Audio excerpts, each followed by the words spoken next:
So I'm Catherine McLean, founder and CEO of Dylan Green, and today I have with me Andy Tang. Andy is the Vice President of Energy Storage and Optimization at Wartsila.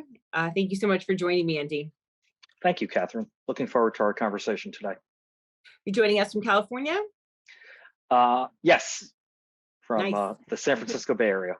All right, perfect. So tell us a little bit about yourself and your current role. So I have been in my current role for about 3.5 years, and in my current role, I lead the global energy storage team at Wärtsilä. We have over the past several years, we have deployed over 4.5 gigawatt hours of energy storage globally. We have a very international footprint with deployments in the United States, in Australia, in the Philippines, in the United Kingdom, and elsewhere. Okay, great. And you started out working in banking and then telecom. You worked for a few startups, then PG&E, before ultimately working for Greensmith and Wartsila. Can you talk about the ways in which your diverse background lent itself to the work you're focused on now, and perhaps maybe some of the ways in which your experiences in other industries provided you with a competitive advantage in clean energy? It was quite a circuitous route, actually. Yeah.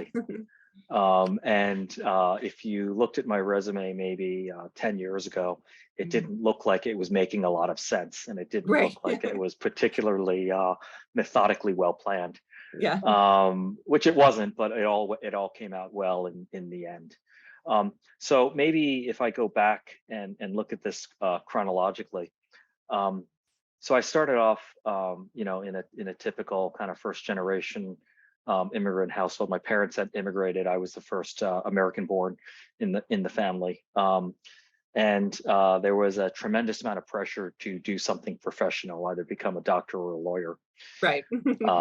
I wasn't a particularly good writer, so I guess the chosen profession was medicine. Yeah. Two of my brothers and my brother-in-law are physicians, so there was a lot of pressure in the family. So I went off to college, started the medical thing, and really came to the conclusion that I don't like being in hospitals. You kind of discover, not enjoying being in a hospital is a little bit of a disqualifying topic for wanting to be a doctor. So I was fortunate that I went to one of these smaller liberal arts colleges back east, and I was able to take advantage of the Career Placement Center, and I got a job on Wall Street working for an investment bank. And the pivot was really more along the lines of, when I was looking around at careers, I really had no idea what I wanted to do. And the way the investment bank career was really positioned was kind of like a see the world, but a see the world version of like see all these different types of industries and explore what business in general. And so that really somewhat resonated with me.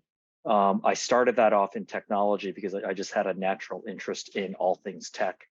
And that migrated to telecom and media. And so I spent 15 years as a tech, telecom, and media investment banker. And I got to know a lot. I worked a lot with the in the telecommunications industry, where they were building big infrastructure. And so all the wireless networks and all the internet backbone that was being constructed, I worked with a lot of those companies helping to finance their growth.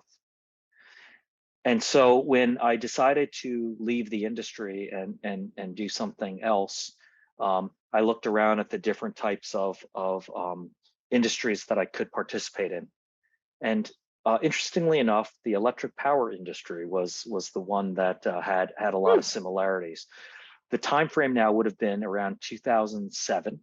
Okay. And what people were talking about was that the innovation that happened starting in 1996 in telecom was about to happen in the electric power industry, right? And it's not too dissimilar, actually, because the biggest thing that the telecom industry had to deal with was what they call the busy hour. So they used to build networks to serve the last call. Right. And that last call was called the busy hour, and it usually was only 1 hour of the day. That was your peak busiest. Right. And you built hardware around that. The challenge became that you have all this fixed infrastructure, and how do you monetize that hardware in the other hours of the day? Hmm. And that was the how do you monetize the business model even better? That is the exact same challenge we face in the energy industry. So the challenge we have is now our busy hour is the time when is the peak sun hour, because that's when you have all your traditional generators and your solar pumping Hmm. out energy onto the grid, and that's your peak amount that you can deliver. Right. But you only need to deliver as much as people are using, right? When they turn things on, Mhm. right? So the challenge is, how do we take that energy and essentially be able to offer it at different hours of the day, even though most of the generation happens at the peak hour? Right. Right. I So remember in the UK, they call it kettle, turning the kettle on. Everybody comes up yes, and turns the kettle on. yes. Do you know that story? There was some Yeah. show that was very, very popular, and the series finale was on one night, and the UK had a huge demand burst Yeah. because everyone got rushed home to get home to turn the tea Yeah. kettle on. Exactly. Yeah. Um, so that is almost the exact same challenge that the telecom industry had to face. Right. And that challenge is really the underpinnings of many of the energy storage business models. Mhm. So I left the banking world. I took a job with Pacific Gas and Electric Company here in San Mhm. Francisco because I wanted to really understand the electricity industry and really understand the dynamic under which people made decisions. I Right. kept hearing from folks that the utilities were really irrational, but somehow I didn't think an irrational industry could be in existence for over 100 years. Yeah. Um, so I really took the time to Yeah. try to understand the economics of the principal buyer in this industry. Mhm. The intent all along, though, was to spend 3 to 5 years, and after 3 to 5 years, to do something more entrepreneurial, more risk oriented, to do some startups. Mhm. And so I spent 4 years at PG&E, and then I went off to a number of startups. Um, Both were focused around demand response, Mhm. and uh, the one failed rather spectacularly, and the other uh, actually was just recently sold to Schneider Electric. So they had a successful outcome after a very long 15 years of existence. Um, but the third time was the charm, was this tiny company called Greensmith Energy. Right. And we were a leading early pioneer in energy storage, both on the software and the hardware side. Mhm. And so I joined Greensmith as the SVP of business development, Mhm. and took that through to the acquisition, instrumental in identifying the acquisition company, and then in the past 3.5 years, I've led that business unit, that division. So it was really this diverse collection of experiences. One was, how do you finance large projects? And that was really the investment banking experience. Also from the investment banking experience, what do business models look like and what is possible in other industries? So given that I had a broader survey of different companies, I was able to think about different business models. From the utility, it was really, how do the utility customers think? And how do demand response and other solar type projects, how are they financed and how are they thought of inside the utility? And so if you look at it from a purely linear perspective, it didn't necessarily make a lot of sense. But if you take it now to my current role, Yeah. all of the pieces are individual experiences that add up to the whole. Yeah. And I really draw upon many of those past experiences in the work that I do today. Yeah.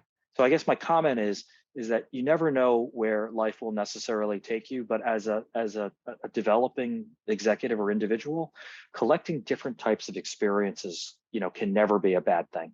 Yeah. And you don't know how those pieces may come in to affect you later in life. Yeah. I just couldn't agree anymore. As everybody knows, I'm very passionate about what I call net diversity, and that is bringing people in from different industries, different backgrounds, different skill sets, because we are still a relatively nascent industry. Obviously, not electricity and the utilities, but clean energy and so forth. And so, all of these experiences really add a lot of value, I think, to what we're trying to accomplish with this clean energy transition. Um, the leadership style. How has your leadership style changed over the years? And what do you think are the critical aspects of management that any effective leader needs to master? I think they've changed fairly dramatically, actually. Hmm. Um, I think the most important skill that I have learned um, is to listen. Mm, And I do have this natural desire to kind of charge ahead and solve hmm. problems and get in there and roll up your sleeves. And I think the biggest challenge has been to kind of take a step back Hmm. and really listen and really Hmm. engage your team Hmm. and hear other perspectives and then try to synthesize conclusions from a broader array of opinions at the table. Hmm. Hmm. And that didn't come easy. I mean, it was for me a bit of a challenge because I'm a bit of a type A Yeah. personality, but I do think that was really important. And then the thing that is that has most recently come to really the forefront is, you have to inspire people. You have Hmm. to find a way to get people to want to do the extraordinary for you. For me, I am very, very passionate about what we are doing. I am very, very passionate about the climate. I am very concerned about what is happening with the climate, with climate change. And so it is fairly easy for me to get pretty passionate pretty quickly Right. on these topics and on what we're trying to achieve. Right. And I guess that goes back to kind of what we were talking about with like bringing people in from other industries. I know some of my clients are very much like, we're open to people from other industries, but they need to share our mission, like our values. And so I guess when you're looking to hire people from outside of the space, that's something that you might probe a bit around. I think it's more natural than that. Okay. I think the people that are answering the job descriptions already are coming in with a passion Okay. and with a bit of a bias. I mean, so I manage both the hardware and a software team, and then a sales and sales and marketing team. Hmm. On the software side, there are many, many, many software jobs out there. There are many that pay really, really well because Right. getting someone to pay 5 more cents at Amazon because you did a search optimization algorithm is really, Right. really valuable, right? And so, but it's not maybe as meaningful.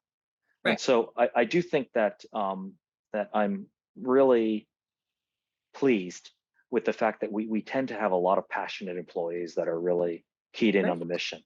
But I would say with you, I agree with you that when we look to recruit, I mean, it is almost, there is a self-selection that's happening, and it's people that are passionate about these issues. Right. Right. I want to talk next about networking, mentorship. So you really had to branch out and develop your own network in several different fields throughout your career. And so I know you've mentioned that Janice Lin at Stratogen, for example, was key in advocating for you and introducing you to Greensmith. Do you have any advice for others looking to transition into industries that they are more passionate about, such as clean energy, whether it was mentorship, extensive networking, or otherwise? Yeah, I think the extensive networking is really critical. Um, I think that, especially the industry at its current state right now, which is it's growing like gangbusters, Yeah. and we cannot find enough talented, eager individuals to fill the openings that we Right. have, and that's multiplied by all of my competitors Right. and all of my customers and everything else, right? I would say that what's most important is to get a foot in the door, Hmm. um, and really start working for a company in this industry, Hmm. and then you can make course corrections or adjustments as you see fit. But the Yeah. industry is growing so fast that opportunities will continue to present themselves. Yeah.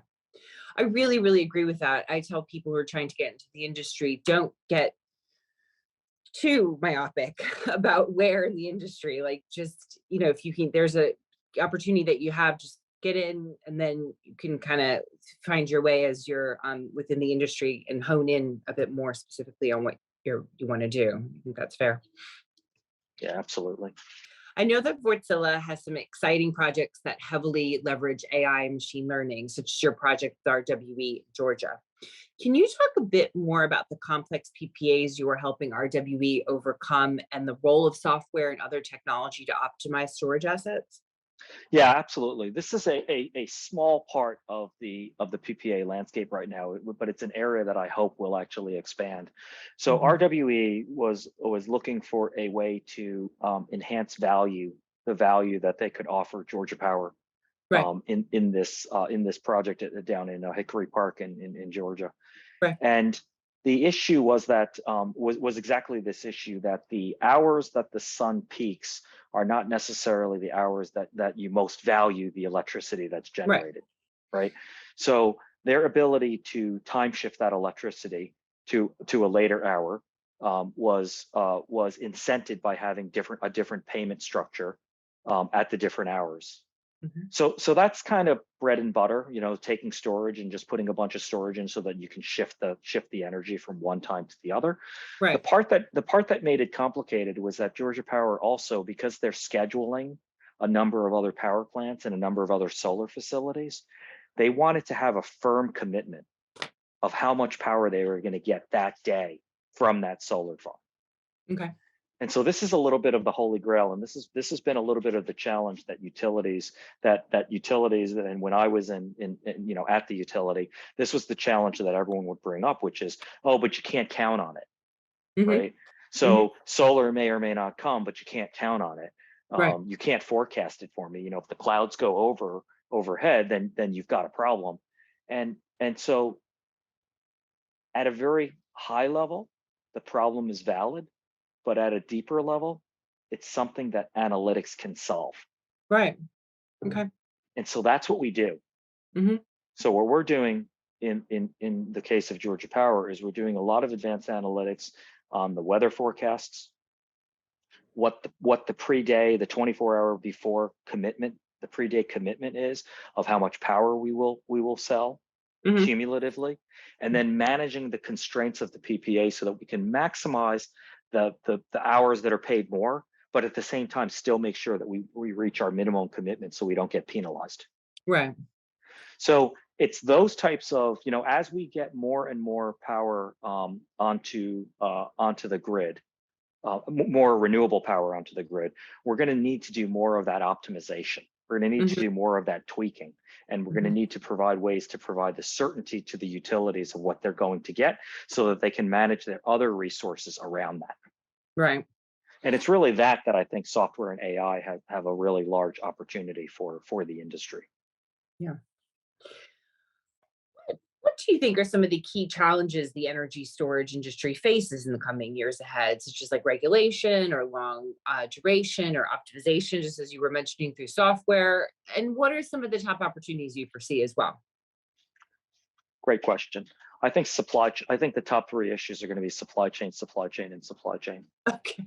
Um, uh, we have this. Our industry is 95% based on lithium ion batteries right now. Right. And over the past 10 years, 15 years, there was a little bit of a battle to see what technology would gain primacy. Right. And lithium ion won those individual skirmishes. And to a certain extent, many of us had thought that lithium ion had won the war. A lot Hmm. of little battles, and the war was kind of done. And then we had this unprecedented price shock in the industry that happened really starting 12 months ago. Okay. And the price shock is underpinned by the fact that the electric vehicle market is more successful and growing faster than even the most aggressive pundits had suggested it would, Right. right? And so we are effectively the redheaded stepchild to the electric vehicle industry for the battery companies. Okay. And so, and there are a number of reasonably good reasons for that. First of all, the electric vehicle market represents 90% of the production of most of the battery manufacturers, and Hmm. and and stationary storage and everything else is 10% for them, right? Right. So on a pure scale basis, it's pretty significant. Then the other thing is just the industry dynamic where the electric vehicles, the car manufacturers manufacture a known quantity of cars every month. Yeah. And It's so really good point. therefore they take a known quantity of batteries every month, Right. right? And they don't worry about the micro degradation that might happen if the car sits on a lot for 6 months. It never Because, sits on the lot for 6 months. I'm well, waiting yeah, 9 I mean, months for my these EV. days it doesn't. But in general, when we get to a more normal market, also, you Yeah. know, you're not worried about the starting SOC or the starting Right. degradation of where your batteries wound up, whereas Right. our projects are based on, Yeah. right? Yeah. And we actually have to write language in our contracts that if there's a delay in the project go live, then we have to adjust what the degradation looks like. Right. And, Right. and so then we try to push that back onto the battery company. And so at the end of the Mhm. day, we're just really difficult customers for the battery companies. Right. Okay. So you have that, which is kind of the challenges that we have with lithium ion. Meanwhile, we're a multi-gigawatt hour scale industry, Hmm. right? Growing at double-digit percentages. And so we don't have time for some of these promising new interesting technologies. No, we don't have time, but how do you do that transition? And how do these companies go from manufacturing in the megawatt hour scale to the gigawatt hour scale? How do Right. we manage that transition? So Right. those are all huge challenges that we have coming up. And then of course the issue with respect to carrots and sticks. So in the U.S., the biggest carrot that has ever been deployed is obviously the Inflation Reduction Act. Right. Huge carrot that will incent manufacturing of these resources in the States. Challenge is we don't have built up supply chains in the United States. So these things will take time Right. to really get to a point where you can see manufacturing coming from the U.S. Mhm. Another challenge is it's just fact that it is more expensive to manufacture in the United States than it is to manufacture overseas and then ship the product over. Mhm. Mhm. And so we have some tough decisions from a policy standpoint about how strongly we want to support building our own kind of domestic supply chain. And then Mhm. finally, there's sticks. And the stick would be, what was implemented in 2019, which was the Section 301 List 4A tariffs, which directly hit batteries, Right. right? And those were not repealed when the Biden administration came in. And those are subject to new review in 2023. I think the punditry is suggesting that the tariffs will at least stay in place and will actually potentially ratchet up over time. So Okay. you have actually really well constructed policy where on the one hand, you're providing carrots to manufacture in the United States. On the other hand, you're providing sticks to make the cost to manufacture overseas more expensive. So you're really tilting the playing field. Interesting. Well, thank you so much for joining us, Andy. I really appreciate it. I've learned so much today. So energy storage is such a hot topic. So it's good to speak with somebody with your expertise about Perfect. It was my pleasure. Thank you, it. Catherine.